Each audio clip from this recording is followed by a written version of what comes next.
والسلام على رسول الله صلى الله عليه وسلم وعلى آله وصحبه وسلم الحمد لله.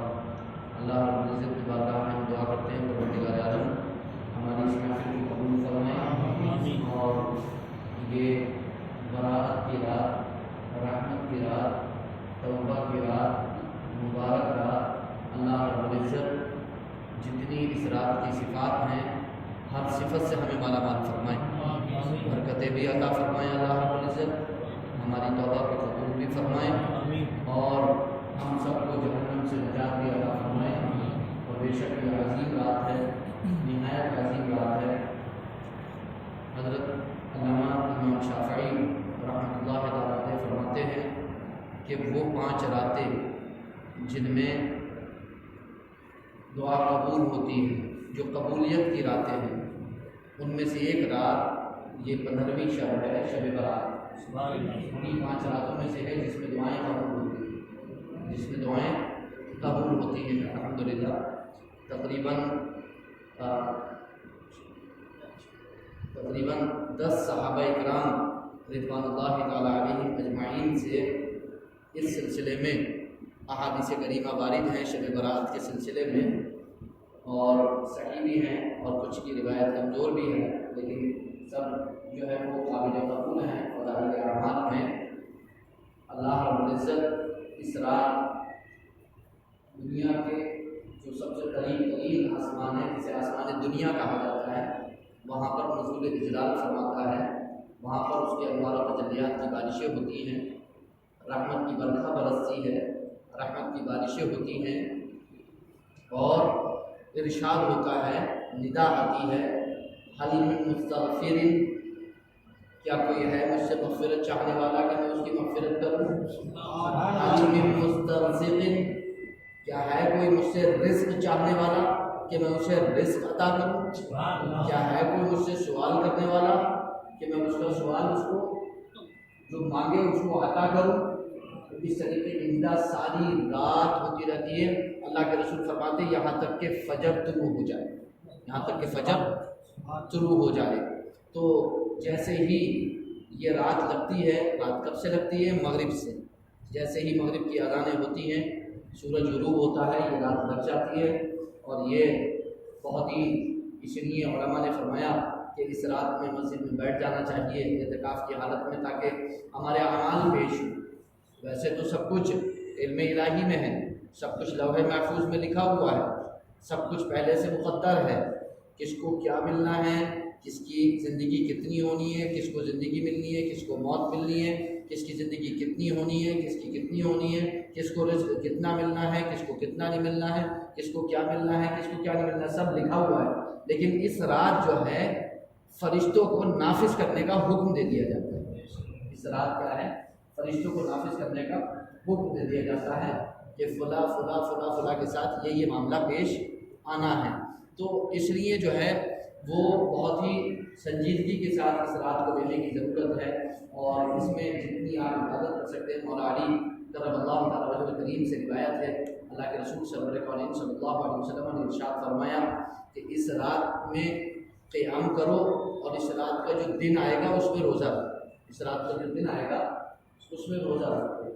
میں نے جب ابھی سفر میں تھا تو 2 لوگوں سے ملاقات ہوئی، تو وہ کہنے لگے کہ ہم نے اپنے گھر پہ بول دیا ہے کہ 2 روزے رکھے جائیں. تو میں بولا 2 روزے کیوں رکھیں گے آپ؟ بولے نہیں 2 روزے رکھنا چاہیے، ہم نے سنا ہے کہ شعبان 15 شعبان پہ 2 روزے رکھنا چاہیے. مطلب 2 روزوں کا معاملہ جو ہے وہ 10 محرم الحرام کو ہے کہ 9-10 کا روزہ رکھا جائے.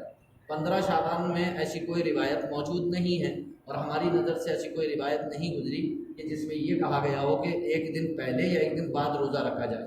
بلکہ ہر مہینے 13, 14, 15 جنہیں ایام بیض کہا جاتا ہے، دعات کے ساتھ آخر میں ایام بیض کہا جاتا ہے. تو ایام بیض کے جو روزے ہوتے ہیں 13, 14, 15 کے روزے، اس اعتبار سے بھی 15 آ رہی ہیں، اور حضور نے بھی 15 کا ہی روزہ رکھنے کے لیے فرمایا ہے. اس سے ایک دن پہلے یا اس سے ایک دن بعد روزہ رکھنے کے لیے کوئی روایت ایسی نظر سے حدیث پاک یا کسی عالم کا، کسی امام کا کوئی قول ایسا نظر سے نہیں گزرا. اس لیے بہتر یہ ہے کہ ایک ہی روزہ رکھا جائے، جو جتنا حکم ہے اتنا ہی کیا جائے. اور باقی جہاں تک روزہ رکھنے کی بات ہے تو آپ پورا مہینہ روزہ رکھیے، اس میں کوئی پریشانی نہیں، لیکن یہ کہہ کر کے روزہ مت رکھیے کہ حکم ہے کہ اس میں 2 روزے رکھے جائیں، کیونکہ آپ جب یہ کہہ دیں گے کہ حکم ہے اس میں 2 روزے رکھے جائیں تو گویا آپ کسی کی طرف نسبت کر رہے ہیں کہ فلاں نے ایسا کہا ہے اور کہنے والا موجود نہیں ہے، تو اس میں یہ تھوڑا سا اچھا نہیں رہے گا۔ خیر بہرحال یہ بہت ہی عبادت کی رات ہے اور بہت ہی عظمت والی رات ہے۔ میں نے جو آیت کریمہ تلاوت کی، میں دراصل آج مختصر سی گفتگو جو ہے وہ کرنا چاہتا ہوں نماز کو لے کر کے، کیونکہ یہ رات ایسی ہے جس میں اللہ کے رسول نے فرمایا تم قیام کرو، یعنی زیادہ سے زیادہ نفل پڑھو۔ قیام اللیل کا مطلب کیا؟ آپ نفل نمازیں پڑھیں، کثرت کے ساتھ اس رات میں آپ نفل نمازیں پڑھیں، اور دن میں نفلی روزہ رکھیں، دن میں نفلی روزہ رکھیں۔ تو میں نے جو آیت کریمہ تلاوت کی وہ سورہ فاتحہ کی آیت کریمہ ہے۔ اللہ رب العزت ارشاد فرماتا ہے ایاک نعبد و ایاک نستعین۔ اب یہاں پر آپ کو بہت ہی سنجیدگی سے دیکھنا ہے اور غور کرنا ہے۔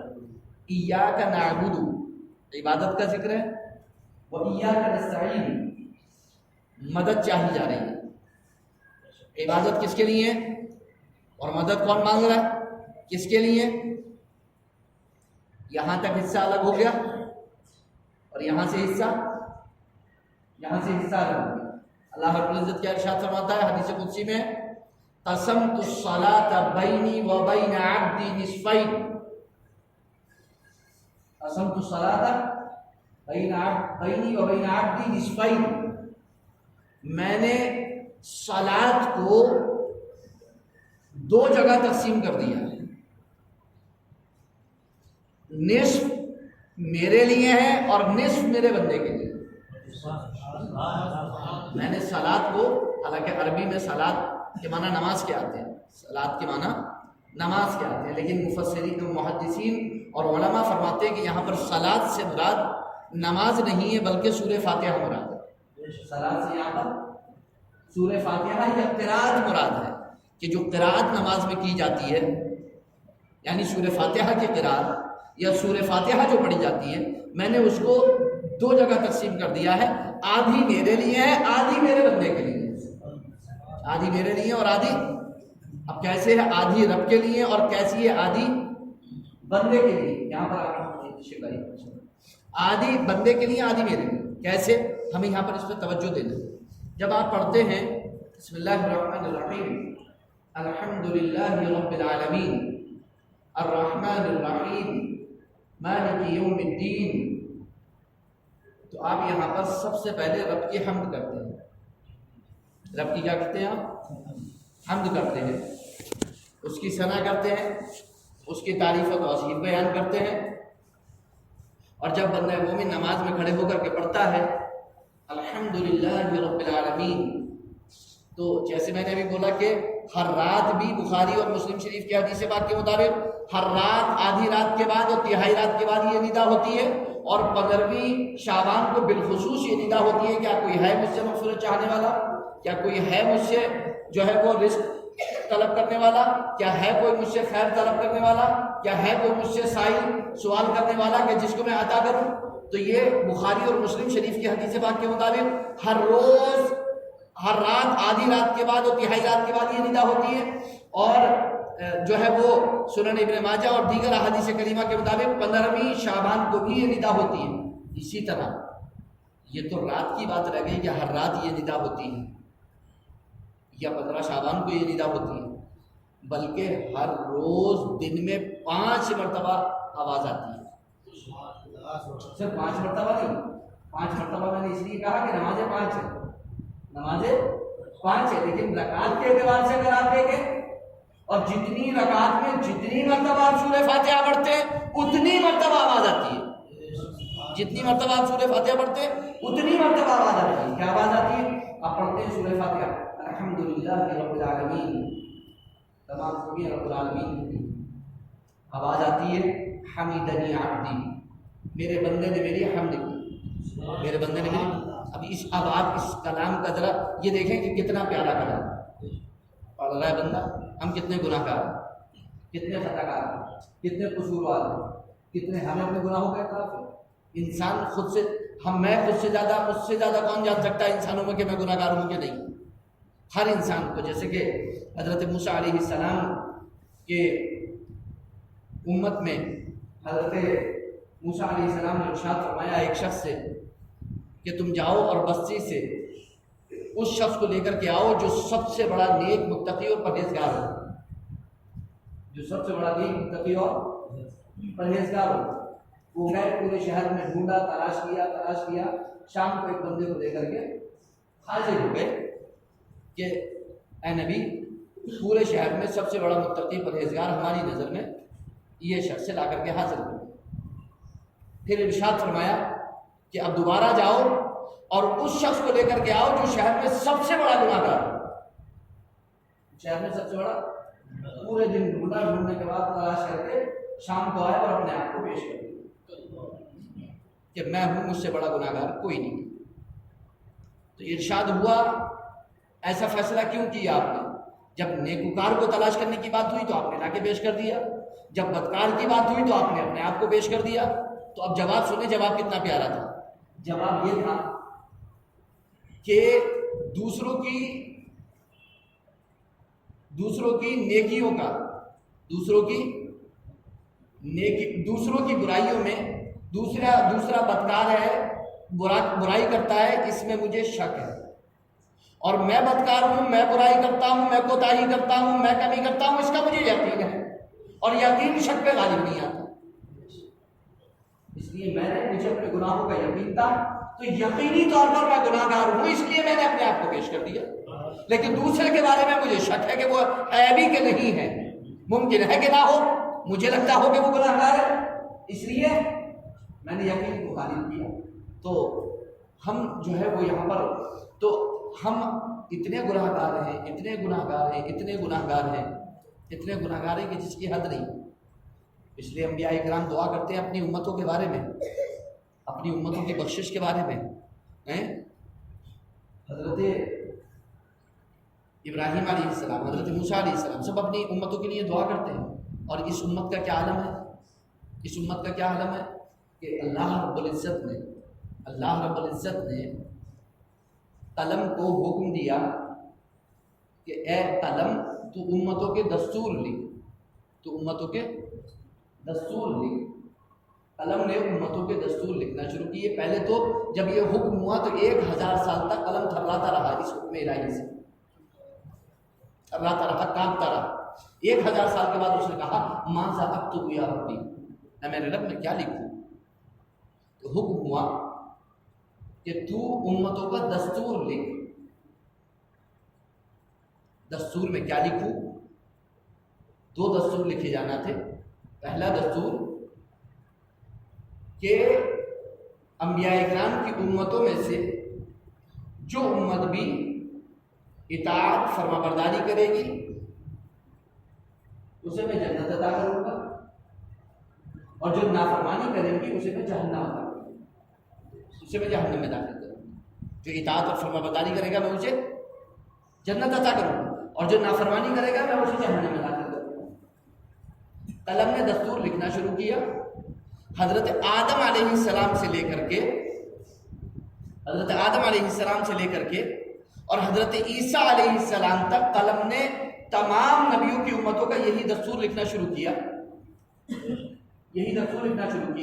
کہ آدم تا عیسیٰ علیہ السلام جس نبی کی امت بھی اطاعت اور فرما برداری کرے گی اسے جنت عطا کی جائے گی، اور جس نبی کی بھی امت گناہ کرے گی اسے جہنم میں داخل کیا جائے گا، نافرمانی کرے گی اسے جہنم میں داخل کیا جائے گا۔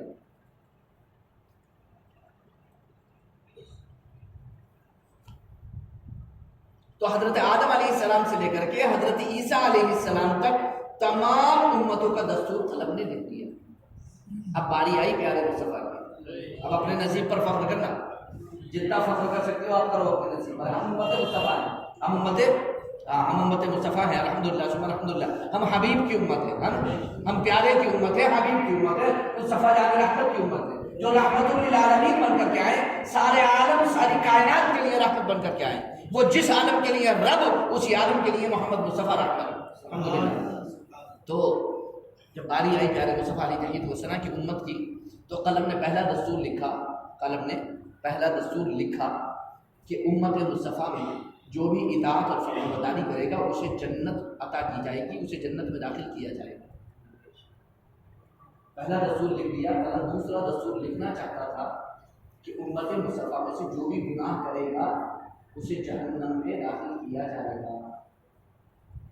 قلم یہ دستور لکھنا چاہتا تھا کہ آواز آئی تأدب یا قلم، تأدب یا قلم، تأدب یا قلم، اے قلم ذرا ادب سے کام کر، ذرا ادب سے کام کر، میرے پیارے کی امت ذرا ادب سے کام کر، ذرا ادب سے کام۔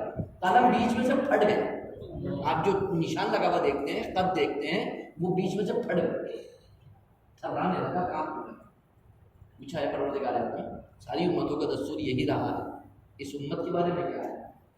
فرمایا لکھ، پہلا دستور تو وہی ہے کہ اطاعت و فرمانبرداری کرے گا جنت میں جائے گا، دوسرا دستور لکھ امت مذنبۃ و رب غفور، امت بہت گناہ گار ہے، رب بخشنے والا بہت مہربان ہے۔ امت بہت گناہ گار ہے مگر رب بخشنے والا بھی بہت مہربان ہے۔ امت مذنبۃ و رب غفور، اور ارشاد فرمایا قرآن کریم میں اِنَّا فَتَحْنَا لَكَ فَتْحًا مُبِينًا لِيَغْفِرَ لَكَ اللَّهُ مَا تَقَدَّمَ مِن ذَنبِكَ وَمَا تَأَخَّرَ وَيُتِمَّ نِعْمَتَهُ عَلَيْكَ وَيَهْدِيَكَ صِرَاطًا مُسْتَقِيمًا۔ بے شک اے محبوب ہم نے آپ کو فتح مبین عطا کی، اِنَّا فَتَحْنَا لَكَ فَتْحًا مُبِينًا، کیوں؟ تاکہ اللہ آپ کے صدقے میں آپ کی امت کے اگلے پچھلے گناہوں کو معاف کرے، تاکہ اللہ آپ کے صدقے میں آپ کی امت کے اگلے پچھلے گناہوں کو معاف فرما دے۔ اور کیسا صدقہ تھا محمد مصطفیٰ علیہ السلام، یہ رحمت ہی تو تھی، یہ دستور ہی تو تھا کہ امت بہت گناہ گار ہے، رب بخشنے والا بہت مہربان ہے۔ تبھی تو ہم دیکھتے ہیں کہ پچھلی امتوں میں جو ہمارے دل میں ارادے پیدا ہوتے ہیں وہ 5 طرح کے، حاجز، خاطر، حدیث نفس، ہم، عزم۔ پھر سے سن لیجئے، حاجز، خاطر، حدیث نفس، ہم، عزم، یہ 5 ارادے ہیں جو ہمارے دل میں پیدا ہوتے ہیں، انسان کے دل میں پیدا ہوتے ہیں۔ حاجز کہتے ہیں اچانک سے کسی بات کا خیال آنا، کسی گناہ کا، کسی بری بات کا اچانک سے خیال آنا۔ خاطر کہتے ہیں اس خیال کا ریپیٹ ہونا، دوبارہ سے آنا۔ حدیث نفس کہتے ہیں کہ تیسری مرتبہ آتا ہے اور اس کے ساتھ آتا ہے کہ پلاننگ کرتا ہوا آتا ہے کہ اب اس گناہ کو کرنا کیسے۔ ہم کہتے ہیں جو چوتھا درجہ ہے، ہم کہتے ہیں کہ 80% آدمی اس میں ارادہ کر لیتا ہے کہ مجھے یہ کرنا ہے، لیکن 20% اسے یہ لگا رہتا ہے ڈر کہ باپ دیکھ لیں گے، ماں کو پتہ چل جائے گا، بہن بھائیوں کو پتہ چل جائے گا، رشتہ داروں کو پتہ چلے گا، جو ہم بچپن سے سنتے چلے آ رہے ہیں کہ 4 آدمی دیکھیں گے تو کیا ہوگا، 4 آدمی دیکھیں گے تو کیا ہوگا، سنیں گے تو کیا ہوگا۔ یہ چیز بہت روکتی ہے گناہوں سے۔ آپ یقین رکھیں میرا کہ رب کا خوف تو ہمارے دل میں ہے ہی ہے، لیکن اس سے کہیں زیادہ مخلوق کا بھی خوف ہے۔ اگر مخلوق کا خوف نہ ہوتا تو نہ جانے کتنے گناہ ہوتے راتوں دن میں۔ تو لیکن ہمیں خالق سے ڈرنا چاہیے مخلوق کے مقابلے میں، کیونکہ وہ زیادہ حقدار ہے کہ ہم اس سے ڈریں، وہ زیادہ حقدار ہے کہ ہم اس کی عبادت کریں۔ ڈرنا بھی ایک عبادت ہے، رب سے ڈرنا بھی ایک، دل میں خوف رکھنا بھی ایک عبادت ہے۔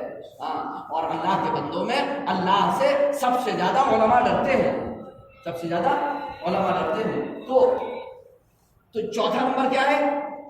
ہم ارادہ کر لیا 80% کہ مجھے یہ کرنا ہی ہے، مجھے یہ کرنا ہی ہے، پکا ارادہ کر لیا۔ لیکن 20% یہ ہے کہ اگر کر لوں گا تو پولیس ہے، کچہری ہے، کورٹ ہے، بیوی بچے پیچھے ہیں، ماں باپ ہیں، بہن بھائی ہیں، رشتے دار ہیں، کیا ہوگا ان کا، یہ سوچ کر کے پھر وہ رک جائے۔ لیکن اس کے بعد ایک لاسٹ اسٹیج ہے بالکل، وہ ہے عزم یعنی بالکل پختہ ارادہ، جو ہوگا دیکھا جائے گا۔ بیوی بچوں کو بھی دھکا دو، عزت کو بھی دھکا دو، ماں باپ کو بھی دھکا دو، پولیس کو بھی ایک طرف ڈالو، جو ہوگا دیکھا جائے گا۔ عزم کر لیا اب مجھے کرنا ہی۔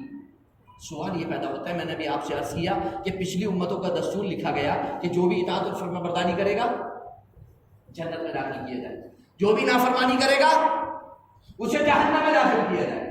لیکن سوال یہ پیدا ہوتا ہے وہ کون سی والی نافرمانی تھی؟ جو وجود میں آ جائے وہ نافرمانی، یا جو دل میں ہی رہ جائے وہ بھی نافرمانی؟ کون سی والی پہ پکڑ ہوگی؟ کون سی والی پہ معاوضہ ہوگا؟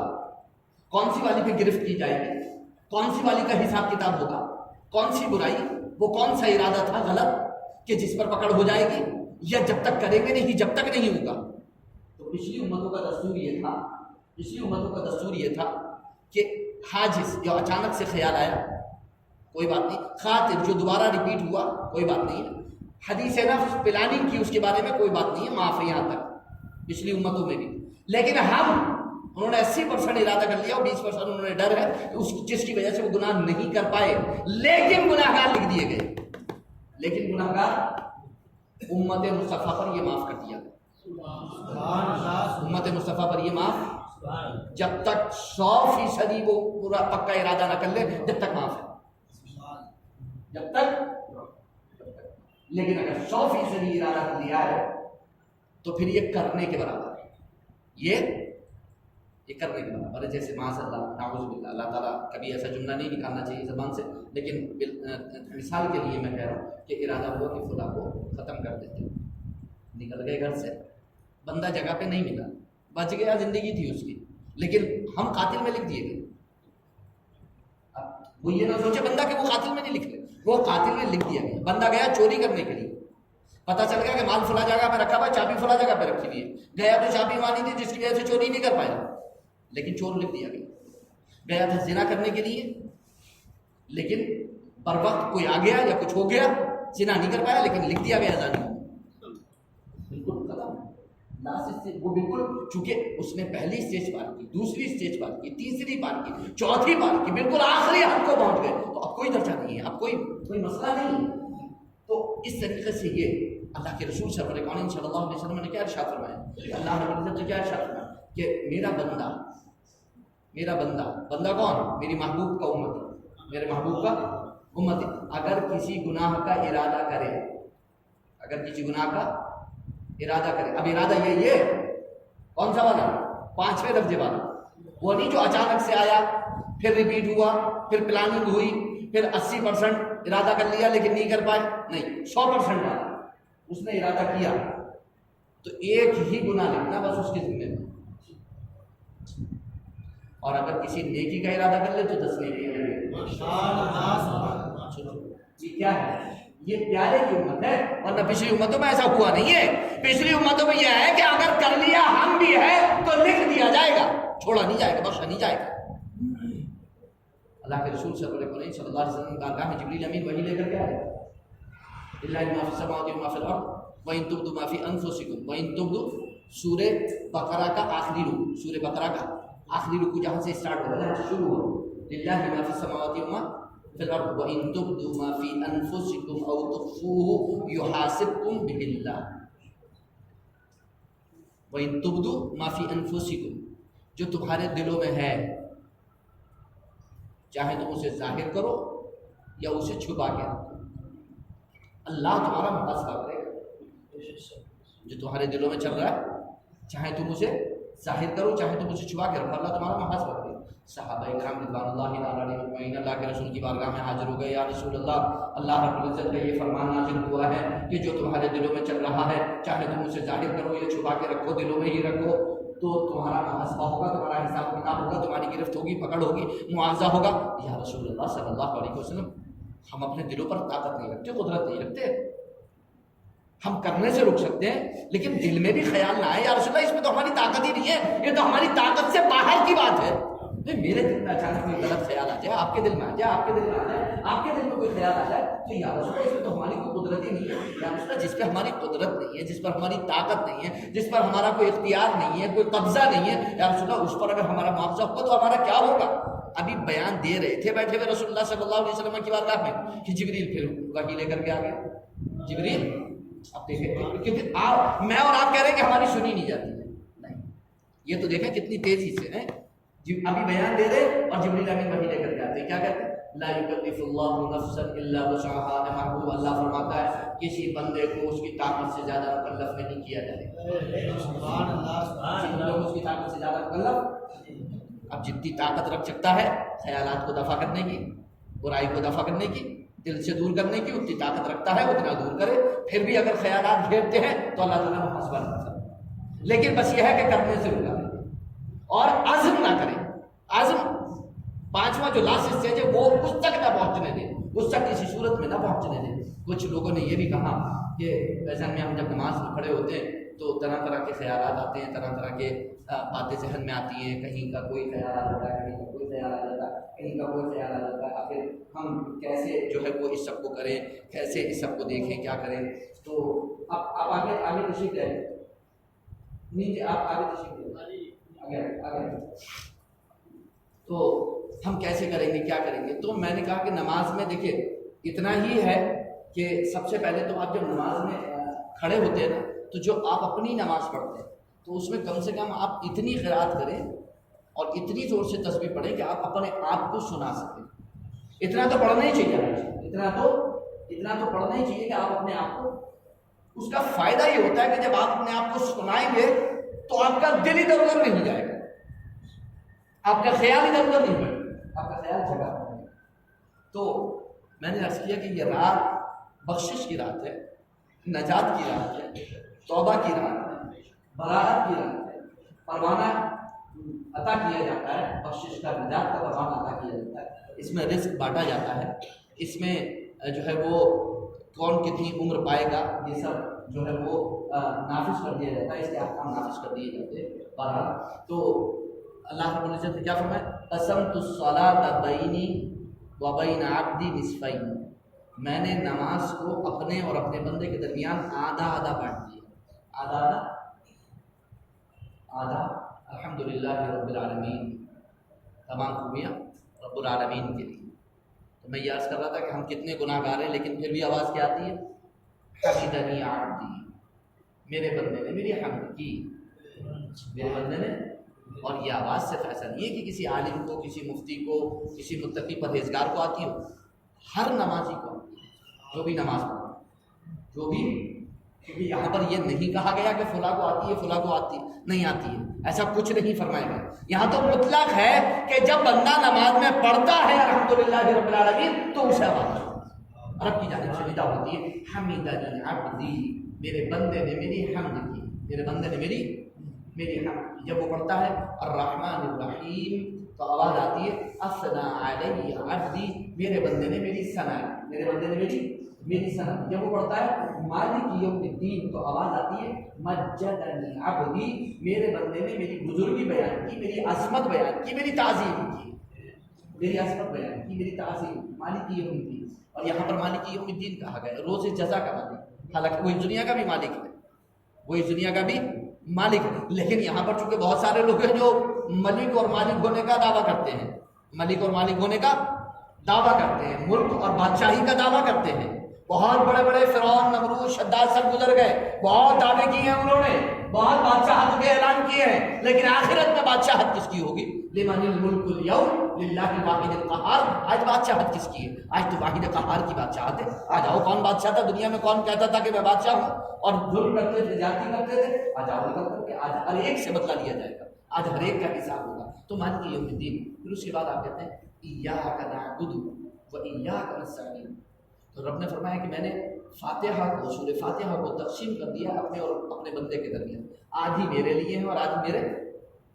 تو جہاں تک رب کی حمد ہو رہی ہے، رب کی ثنا ہو رہی ہے، رب کی پاکی ہو رہی ہے، رب کی بزرگی بیان ہو رہی ہے، رب کی عظمت بیان ہو رہی ہے، رب کی تعظیم بیان ہو رہی ہے اور عبادت کا ذکر ہے، وہاں تک رب کے لیے ایاک نعبد، یہاں تک رب کے لیے، یہاں تک و ایاک نستعین، ایاک۔ اب یہاں سے ہمارا معاملہ شروع ہو گیا، اب یہاں سے ہمارا معاملہ شروع ہو گیا۔ وہ کیا ہے؟ اے پروردگار اعظم، ہم تیری ہی عبادت کرتے ہیں، تجھی سے مدد چاہتے ہیں، تجھی سے مدد چاہتے ہیں۔ جو بندہ اپنے رب سے مدد چاہتا ہو، کیا اسے کسی مددگار کی ضرورت ہے؟ جس کا مددگار پروردگار عالم ہو، جس نے مدد کا وعدہ فرمایا ہو، جس نے اپنے بندوں سے وعدہ فرمایا ہو رزق دینے کا، علم دینے کا، ان کو زندگی دینے کا، ان کا ہر ایک سہولت آسانی اللہ رب العزت نے ہمارے لیے ہمیں میسر آ رہی ہے، الحمدللہ ہمیں عطا فرمائی ہے۔ تو ایاک نعبد و ایاک نستعین، جب ہم یہ پڑھتے ہیں ایاک نعبد و ایاک نستعین، تو اس آیت کریمہ پر کیا آواز آتی ہے؟ ھذا بینی و بین عبدی، یہ تو میرے اور میرے بندے کے درمیان کا معاملہ ہے، میری عبادت کرتا ہے، مجھ سے مدد چاہتا ہے، یہ تو میرے اور اس کے درمیان کا معاملہ ہے، یہ تو میرے اور میرے رب کے درمیان کا معاملہ ہے، میری عبادت کرتا ہے، مجھ سے مدد چاہتا ہے، میری عبادت کرتا ہے، مجھ سے مدد چاہتا ہے۔ اس اس کے بعد آپ کہتے ہیں اہدنا الصراط المستقیم، ہمیں صراط مستقیم سیدھے راستے پر چلا، اے پروردگار ہمیں سیدھے راستے کی ہدایت عطا فرما، سیدھے راستے پر چلا۔ راستہ کس کا؟ راستہ ان کا جن پر تیرا انعام۔ وہ انعام یافتہ کون ہے؟ پارہ نمبر 5 میں فرما دیا گیا انبیاء، صدیقین، شہداء، صالحین، 4 ان کے راستے پر ہمیں چلا، نہ کہ ان کے راستے پر جو صراط الذین انعمت علیہم غیر المغضوب علیہم ولا الضالین، نہ ان کا راستہ جن پر تیرا غضب ہوا اور نہ ان کا جو بھٹکے ہوئے ہیں، جو گمراہ ہیں۔ تو یہ ہر روز ہم دعا کرتے ہیں پروردگار ہمیں ان کے راستے پر نہ چلا جن پر تیرا غضب ہوا اور جو راستے سے بہکے ہوئے ہیں، بھٹکے ہوئے ہیں، گمراہ ہیں، بددین ہیں، ہمیں ان کے راستے سے بچا، ہمیں ان کے راستے سے اور ہمیں سیدھے راہ پر چلا، انبیاء کے راستے پر چلا، صدیقین کے راستے پر چلا، شہداء کے راستے پر چلا، صالحین کے راستے پر چلا۔ جب بندہ یہ دعا کرتا ہے تو آواز آتی ہے سألنی عبدی ولعبدی ما سأل، میرے بندے نے مجھ سے مانگا ہے اور جو مانگا ہے وہی مجھے عطا ہوا ہے۔ میرے بندے نے مجھ سے مانگا ہے اور جو مانگا ہے وہی مجھ سے عطا ہوا ہے۔ تو ہم ہر روز دعا کرتے ہیں پروردگار ہمیں سیدھی راہ چلا۔ سوال یہ پیدا ہوتا ہے کہ ہم ہر روز 5 مرتبہ نماز میں اور کئی رکعات میں ہم یعنی کئی بار ہم جو ہے وہ درجنوں بار ہم پروردگار عالم کی بارگاہ میں یہ دعا کرتے ہیں ہر روز کہ اے پروردگار ہمیں سیدھی راہ چلا۔ تو ایک طرف ہے سیدھی راہ اور ایک طرف ہے ہماری زندگی، ایک طرف ہے سیدھی راہ اور ایک طرف ہے ہماری زندگی۔ بس ہمیں اتنا دیکھنا ہے، اتنا گہرائی سے جائزہ لینا ہے کہ کیا ہماری زندگی سیدھی راہ پر ہے، وہ سیدھی راہ جس کی ہم دعا کرتے ہیں، کیا ہم جو اپنی زندگی میں کر رہے ہیں سیدھی راہ ان کی ہے، انبیاء کی، صدیقین کی، شہداء، صالحین کی۔ میں جو کر رہا ہوں اپنی زندگی میں وہ ان چاروں میں سے کسی کا طریقہ تو رہا ہوگا، یا تو کسی نبی کا طریقہ ہوگا، یا کسی صدیق کا طریقہ ہوگا، یا کسی شہید کا طریقہ ہوگا، یا کسی اللہ کے صالح اور نیک بندے کا طریقہ ہوگا۔ ان چاروں میں سے کسی ایک کے طریقے پر تو میں زندگی گزاروں گا نا۔ تو مجھے اپنی زندگی کا روزانہ جائزہ لینا ہے کہ میں ان 4 میں سے یا تو چاروں کے راستے پر چل رہا ہوں گا، اور یقیناً صالحین چلیں گے، شہداء اور صدیقین چلیں گے انبیاء کے راستے پر، کیونکہ ان تینوں کا راستہ انبیاء کے راستے سے ہٹ کر نہیں ہے۔ بھائی صدیقین، شہداء اور صالحین کا راستہ کیا ہے؟ انبیاء کا راستہ۔ جو انبیاء کا راستہ ہے وہی ان کا راستہ ہے، اور جس راستے پہ یہ چلتے ہیں وہ انبیاء ہی کا راستہ ہے۔ تو ہمیں چلنا ہے نبی کے راستے پر، ہمیں چلنا ہے صدیقین کے راستے پر، شہداء کے راستے پر، صالحین کے راستے پر، اولیاء کاملین کے راستے پر، متقی اور پرہیزگار لوگوں کے راستے پر۔ تو سوال یہ پیدا ہوتا ہے کہ میں اپنی زندگی میں صبح اٹھنے سے لے کر کے اور شام ہونے تک جس راستے پر چلتا ہوں، کیا واقعی میں اپنے دل کا جائزہ اگر لوں اور یہ پوچھنا چاہوں اپنے دل سے کہ اے دل تو بتا کہ کیا تو ہر روز اسی راستے پر چلتا ہے کہ جو نبی کا راستہ ہے؟ کیا تو ہر روز اسی راستے پر چلتا ہے جو صدیقین، شہداء اور صالحین کا راستہ ہے؟ تو میں سمجھتا ہوں ہمیں طے کرنا زیادہ مشکل نہیں ہوگا۔ ہم جو دعا کرتے ہیں کہ ہمیں صراط مستقیم پر چلا، ان کے راستے پر چلا جن پر تیرا انعام و اکرام ہوا، ان کے راستے پر نہ چلا جن پر تیرا قدم ہوا، جو بہکے ہوئے ہیں، بھٹکے ہوئے ہیں، گمراہ ہیں، بددین ہیں۔ سوال یہ پیدا ہوتا ہے کہیں ایسا تو نہیں کہ میں سیدھے راستے سے ہٹ کر کے کسی گمراہ بددین کے راستے پر چل گیا ہوں؟ تو اس کا جائزہ ہر روز لینا ضروری ہے، کیونکہ ہر روز کا حساب ہوگا۔ ایسا نہیں ہے کہ لاسٹ میں جا کر کے آخری دن کا حساب ہوگا، نہیں، ہر روز کا حساب ہوگا۔ تو ہمیں حساب لینا بہت زیادہ ضروری ہے، ہمیں سمجھنا بہت زیادہ ضروری ہے، ہمیں سوچنا بہت زیادہ ضروری ہے۔ اس کے ساتھ ساتھ یہ تو میں نے آیت کریمہ پڑھی تھی اور یہ سورہ فاتحہ کے حوالے سے صرف اس لیے اتنی بات میں بتایا کہ ندا ہوتی ہے لیکن ہم سنتے نہیں ہیں۔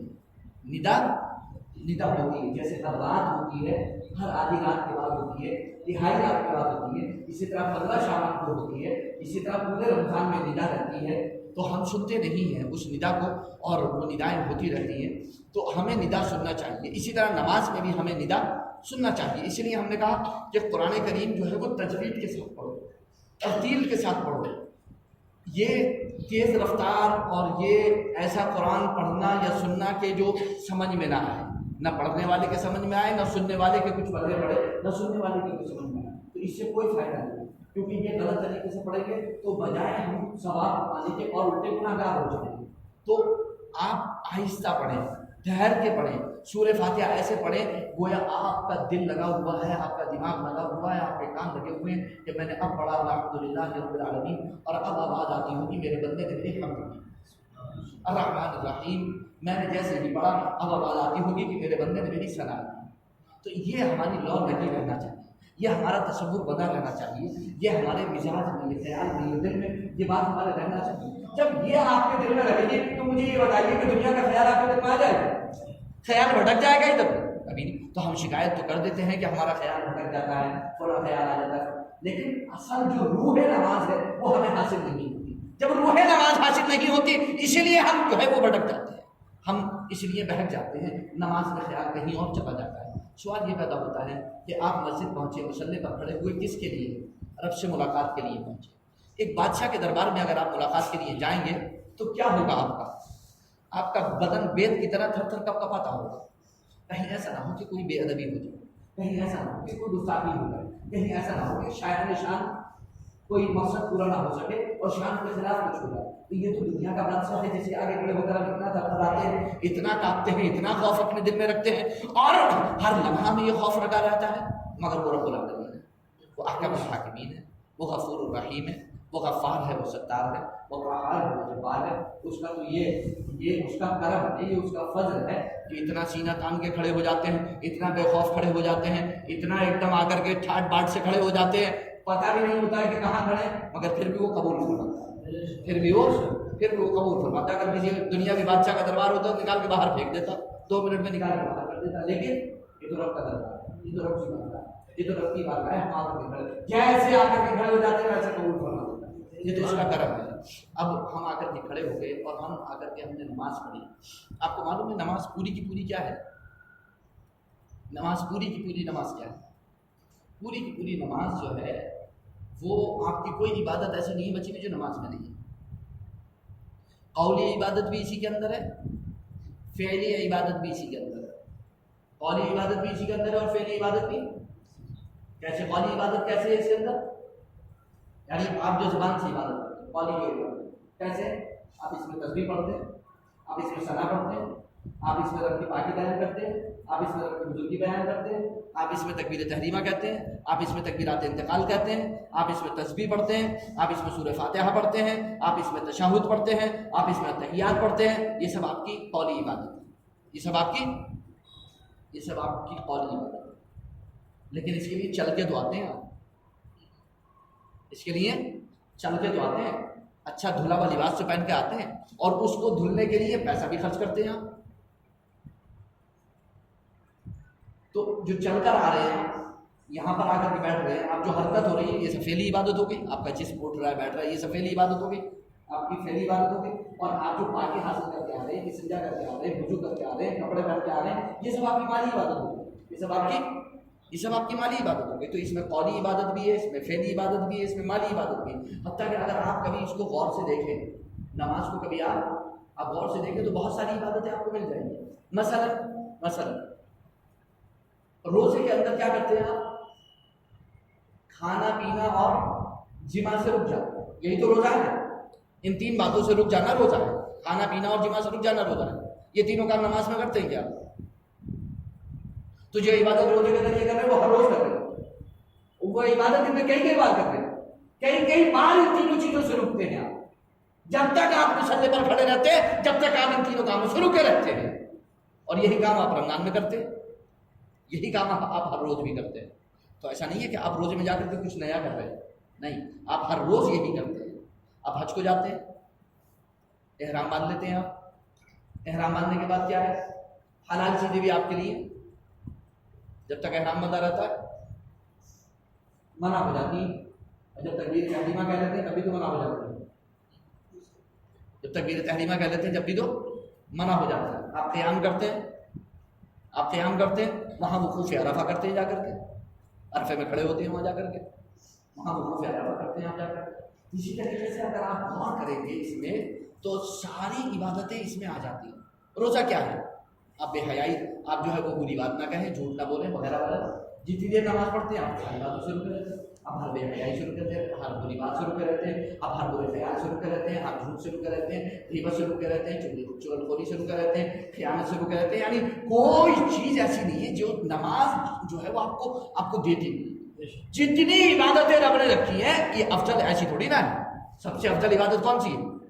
ایسی تھوڑی نا ہے، ساری عبادتوں کا مجموعہ ہے نماز جو ہے، وہ ساری عبادتوں کا مجموعہ ہے، ساری عبادتوں کو اس نے اپنے اندر سمیٹ لیا۔ آپ وضو کر کے آتے ہیں، آپ وضو کر کے آتے ہیں، دن بھر میں کہیں بھی آپ گئے ہوں گے، کوئی خیال آیا ہوگا، دماغ میں آیا ہوگا، زبان سے کوئی بری بات کہی ہوگی، ناک سے کچھ غلط خوشبو کسی طریقے کی بات آئی ہوگی، آنکھ سے کچھ غلط دیکھ لیا ہوگا، کان سے کچھ غلط سن لیا ہوگا، ہاتھ سے کچھ غلط لین دین ہو گیا ہوگا، پاؤں سے کہیں غلط جگہ چلے گئے ہوں گے۔ نماز کو جب آتے ہیں تو سارے گناہ دھو کے آتے ہیں۔ نماز کو جب آتے ہیں آپ منہ کے ہاتھ دھو کے آتے، آنکھوں کے ہاتھ دھو کے آتے، کانوں کے ہاتھ دھو کے آتے، ہاتھوں کے ہاتھ دھو کے آتے، آنکھوں کے گناہ ہاتھ دھو کے آتے، چہرے کے گناہ ہاتھ دھو کے آتے، پاؤں کے گناہ ہاتھ دھو کے آتے، تمام گناہوں کو دھو کر کے آپ رب کی بارگاہ میں آتے، تمام گناہوں کو دھو کر کے آپ۔ اور ہر عبادت کا مقصد کیا ہے؟ گناہوں سے آپ کو پاک و صاف کر دینا، آپ کے دل کو پاکیزہ صاف ستھرا بنا دینا۔ اللہ نے کیا فرمایا؟ اللہ کے رسول نے کیا فرمایا؟ ان اللہ لا ينظر الى صوركم ولا الى اجسادكم ولكن ينظر الى قلوبكم والى اعمالكم۔ اللہ رب العزت تمہارے صورتوں کو، تمہاری جسموں کو نہیں دیکھتا، بلکہ اللہ رب العزت تو تمہارے دلوں کو دیکھتا ہے، اللہ رب العزت تو تمہارے عمل کو دیکھتا ہے، اللہ رب العزت تو تمہارے عمل کو دیکھتا ہے، اللہ رب العزت تو تمہارے دلوں کو دیکھتا ہے۔ اب آپ آ کر کے نماز پڑھنے لگتے ہیں، اب آپ اپنے نصیبہ پر فخر کیجئے، آپ آ گئے، آپ مسجد کے اندر آ گئے، اس سے بڑا رب کا کوئی فضل نہیں ہے۔ آپ اس کو یہ نہ سمجھے کہ میں مسجد میں نماز پڑھتا ہے، آپ اس کو یہ سمجھے کہ رب نے اپنی بارگاہ میں حاضر ہونے کی اجازت عطا فرمائی۔ آپ کو رب نے اپنی بارگاہ میں آنے کی اجازت، ورنہ نہ جانے کتنے ہیں کہ جن کو اجازت ہی نہیں ملتی۔ وہ یہ سمجھتے ہیں کہ وہ نماز نہیں پڑھ رہے، نہیں، انہیں اجازت ہی نہیں ملتی، انہیں اجازت ہی نہیں ملتی۔ بہت حالانکہ آپ بھتیری کوشش کرتے ہیں، میں بھتیری کوشش کرتا ہوں، یہ بھتیری کوشش کرتے ہیں، چیز کھینچ کے گھسیٹ کے لانے کی، گھر پہ ماں باپ مارتے ہیں، سب کچھ کرتے ہیں، کہتے ہیں بڑے بڑے 30 سال کے 40 سال کے نوجوان، ان کو سب کچھ کہتے ہیں، برا کہتے ہیں، سب کچھ کہتے ہیں، مگر آپ دیکھتے ہیں کہ وہاں کی ضرورت نہیں ہے، وہاں سے اجازت نہیں ملتی۔ جب تک اجازت نہیں ملے گی کیسے حاضر ہو جائیں گے؟ جب اجازت ملے گی تبھی حاضر ہوں گے۔ رب جب نظر رحمت ہوگی تو اجازت ہوگی، جب آپ کے گناہ بخشے جانا ہوں گے تو آپ کو دربار میں حاضری ملے گی، آپ کو دربار میں حاضری ملے گی۔ تو آپ یہ نہ سمجھیں کہ آپ نماز پڑھ گئے، آپ یہ سمجھیں کہ آج آپ کو اجازت مل گئی، بارگاہ میں حاضر ہونے کی اجازت مل گئی۔ تو آپ بارگاہ میں آئے ہیں ملاقات کے لیے ہیں، اور ملاقات کسی اور سے نہیں، رب کائنات سے ملاقات ہے، اور رب کائنات سے ملاقات کرنا ہے بغیر اجازت کے نہیں آ سکتے، اور اجازت آ گئے تو اجازت مل گئی الحمدللہ۔ اور آپ کھڑے ہو گئے اور رب کی بارگاہ میں کھڑے ہو کر کے آپ ملاقات کر رہے ہیں، آپ اس کا مشاہدہ کر رہے ہیں، انوار و تجلیات کا مشاہدہ کر رہے ہیں۔ کتنی بڑی بات ہے کہ مجھے اجازت مل جائے۔ میں سمجھتا ہوں کہ محبوب کے در پر پہنچ جائے انسان، ساری رات کھڑا رہ جائے، تو اس کے نصیب میں اس سے زیادہ اچھا کچھ نہیں، اپنے سے زیادہ نصیب اور کچھ نہیں۔ محبوب کے دروازے پر، محبوب کے در کو تو صرف ٹکٹکی باندھ کے دیکھتا ہی رہے، یہی اس کے لیے، یہی اس کی معراج ہے، یہی اس کی معراج ہے، یہی سب کچھ ہے اس کے لیے۔ مگر اسے اندر آنے کا موقع مل جائے، اندر آنے کے بعد پھر رب کی بارگاہ میں کھڑے ہونے کا مل جائے، ہاتھ باندھ کے کھڑے ہونے کا موقع مل جائے، تو پھر کیا ٹھکانے ہے۔ اور جب آپ رب کی بارگاہ میں، اپنے محبوب کی بارگاہ میں آ کر کے کھڑے ہو جائیں گے، اور محبوب کی بارگاہ میں جب حاضر ہوں گے، تو کیا آپ بغیر اس کی تعریف کرے رکیں گے؟ جتنی دیر کھڑے رہیں گے تعریف کرتے رہیں گے، جتنی دیر کھڑے رہیں گے تعریف کرتے رہیں گے، جتنی دیر کھڑے، آپ کی زبان رک ہی نہیں سکتی۔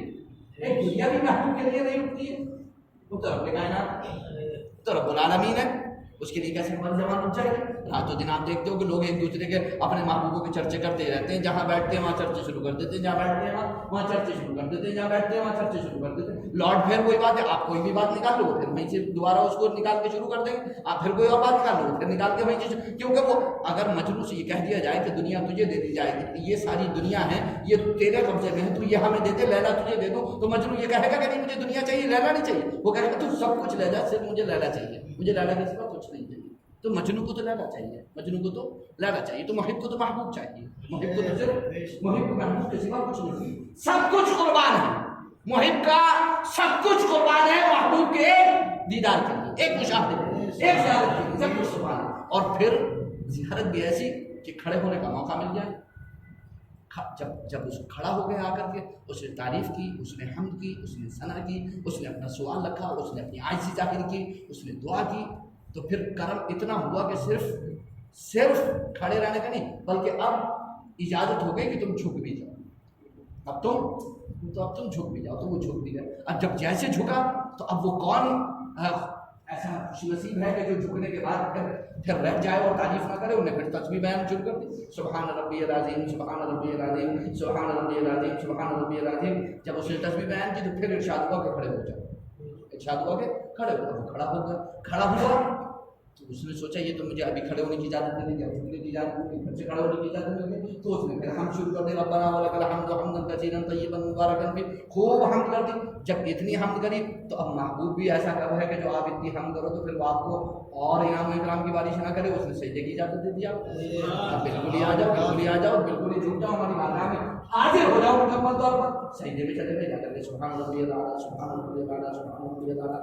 اب جب بندے نے اتنی محبت کا اظہار کیا، اتنی عاجزی کا اظہار کیا، اتنی وفاداری کا اظہار کیا، اپنے آپ کو ہاتھ پر رکھ دیا اور بتا دیا کہ میں تیرا بندہ ہوں، اے پروردگار عالم، میں تیری ہی عبادت کرتا ہوں، تجھی سے مدد چاہتا ہوں، تیرے سوا میرا کوئی نہیں، تیرے سوا عبادت کے کوئی لائق ہی نہیں، کیونکہ یہ سب سے کمال کی چیز ہے سجدہ عبادت کے اندر۔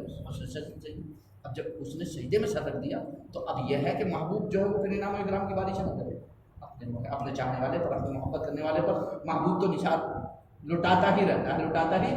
ہاں تو پھر حکم ہوا کہ اب کچھ دیر بیٹھ بھی جاؤ ہماری بارگاہ میں، اب کچھ دیر ہماری بارگاہ میں بیٹھ بھی جاؤ۔ بیٹھ گئے، بیٹھ گئے ایک لمحے کے لیے۔ جب بیٹھنے کی اجازت مل گئی تو اب آپ کیسے گوارا کریں گے کہ آپ بیٹھے رہیں؟ آپ نے پھر سے سجدہ کر دیا اور پھر سے تسبیح شروع کر دی، آپ نے پھر سے سجدہ کر دیا، پھر سے تسبیح شروع کر دی۔ تسبیح کر کے جب آپ لکھتے تو اب آپ کو کیا کرنا ہے؟ عبادت پوری ہوگی، آپ کو بیٹھ جانا تھا یا نکل جانا تھا، عبادت سے باہر آ جانا تھا۔ لیکن اب آپ کا دل کیسے مانے گا؟ آپ تو مشاہدہ کر کے آ رہے ہیں، آپ تو زیارت کر کے آ رہے ہیں، آپ تو ملاقات کر کے آ رہے ہیں، اب آپ کو ایک اور بہانہ چاہیے دوبارہ سے سب کچھ وہی کرنے کے لیے تاکہ اور لمبا ہے۔ وَمَا تِلْكَ بِيَمِينِكَ يَا موسیٰ، اے موسیٰ تمہارے ہاتھ میں، اے موسیٰ تمہارے ہاتھ میں کیا ہے؟ تو موسیٰ کہہ دیتے کہ ایسا ہے، اور پوچھنے کی ضرورت پہلے تو پوچھنا ہی ہے، رب تو جانتا ہے کہ ہاتھ میں کیا ہے۔ وَمَا تِلْكَ بِيَمِينِكَ يَا موسیٰ، موسیٰ تمہارے ہاتھ میں کیا ہے؟ قَالَ هِيَ عَصَايَ، یہ میری لاٹھی ہے، اتنا کافی تھا۔ یہ عصایا اتوکأ علیہا وابش بہا علی غنمی ولی فیہا مآرب اخری۔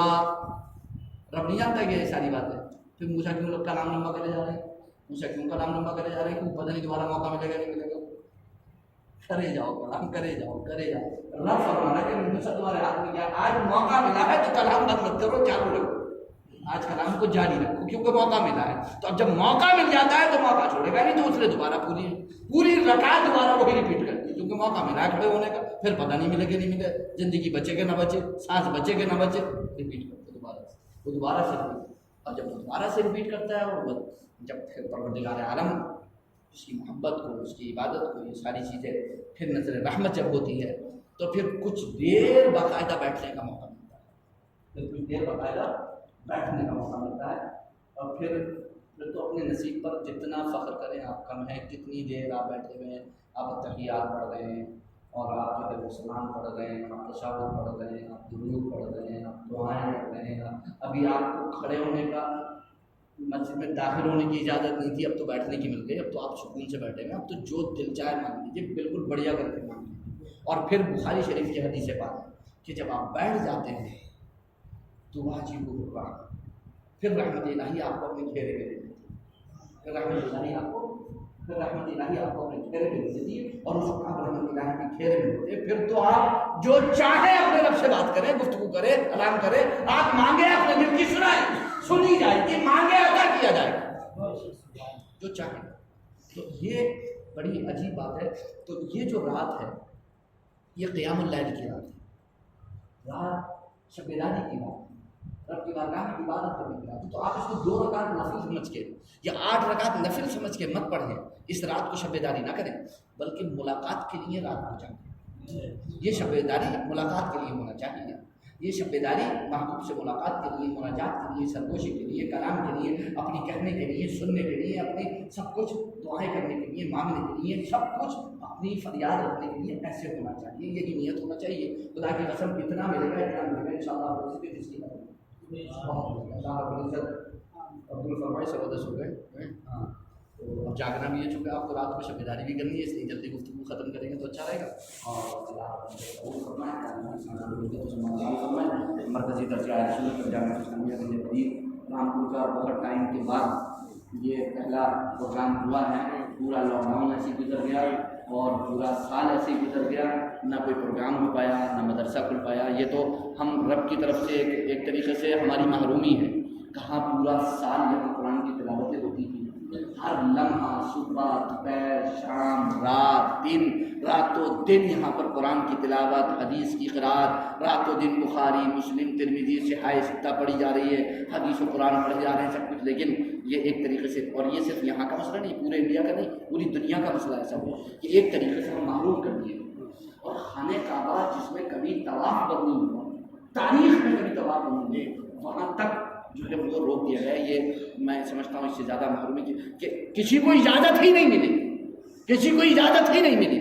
تو اللہ رب العزت کا فضل ہے کہ اسی زندگی میں اس نے ہمیں پھر سے اجازت عطا فرمائی، اس سے بڑا فضل نہیں ہے۔ یہ اجازت بند تھی اور اجازت مل گئی الحمدللہ۔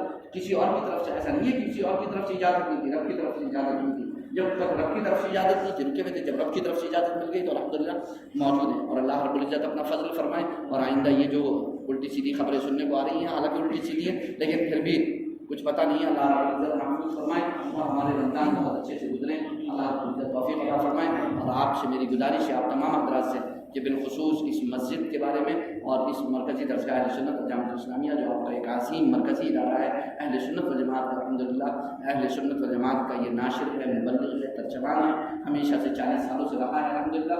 اس کے لیے آپ دعا کریں اور ہمیشہ خیر کی دعا کریں کہ یہ گلشن ہمیشہ سرسبز و شاداب رہے، یہ پھولتا رہے، پھلتا رہے، اس میں کلیاں کھلتی رہیں، مہکتی رہیں، خوشبوئیں آتی رہیں، اور یہ شہر، یہ بستی اور یہ محلہ ہمیشہ ایسے ہی شاد و آباد رہے۔ اور اس کے صدقے اللہ رب العزت تمام اہل محلہ کو اپنی رحمتوں سے، برکتوں سے، خصوصی فیوز و برکات سے مالامال فرمائے، اور ہمیشہ الحمدللہ الحمدللہ یہاں سے تعلیم قرآن، تعلیم حدیث، تعلیم اسلام جاری رہے، اور اللہ رب العزت اس کے بانیان، اس کے بحیخواہ، ہمدرد، معاونین، اس کے اراکین، اس کے اساتذہ، اس کے طلباء، جو بھی جس طرح بھی اس مسجد، اس مدرسے کے لیے کوشاں رہے، فکر مند رہے، اللہ رب العزت سب کو جزائے خیر عطا فرمائے، اور جو اس دنیا سے جا چکے ان کی قبروں پر رحمت اور انوار کی بارش فرمائے، اور آج کی رات میں اللہ رب العزت ان سب کی مغفرت کاملہ فرمائے، سب کی اللہ رب العزت مغفرت کاملہ فرمائے، سب کو جنت الفردوس میں اعلیٰ مقام عطا فرمائے، اللہ رب العزت، اور ہم سب کی مغفرت فرمائے، ہم سب کو نیکیوں کی توفیق عطا فرمائے۔ ہم علینا البلاغ، آئیے صلاۃ والسلام پڑھ لیتے ہیں انشاءاللہ۔